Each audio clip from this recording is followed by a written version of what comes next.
Hey guys, I'm Hannah and I'm a life group leader here at Acts, and this week I'm going to present to you an Overflow Devotional on Rahab. And so I had never really heard of Rahab before until I was reading in Matthew, and I realized that she was one of only 3 women mentioned in the genealogy of Jesus. And so I figured Rahab's probably pretty important. So I decided to go back and look her up, and she is really cool. I found in Joshua 2 and Joshua 6, she's a large part of the story that helps the Israelites defeat the Amorites of Jericho when the Israelites are searching for the promised land.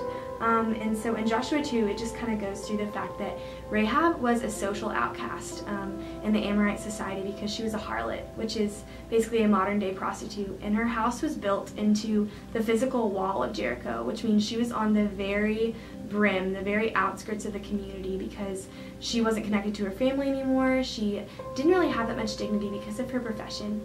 And so she lived life like this with a lot of shame, and the Lord called on the Israelites to send 2 men into Jericho to see the structures and just to see the community and how they could defeat it best. And the Lord said that he would protect them in Joshua. And so these men actually ended up seeking Rahab, and Rahab was talking to them and ended up agreeing to house them, to hide them from the government for the night. Even though she could have turned them in and gained so much of her social dignity back, she agreed to take them in. And I think it's just a beautiful example of the way that the Lord can transform someone for the better. Because as she's talking to them, you see her agree to house these men for the night and hide them from the government. And she says, "As soon as we heard it here in Jericho, our hearts melted, and there was no spirit left in any man because of you. For the Lord your God, he is God in the heavens above and on the earth all beneath." And I just think that's really cool that the Lord kind of came over her, and she had never really heard anything about him before, but she felt that these 2 men were from God, and she knew that they were from God, so she was going to hide them. She was going to do everything that she could.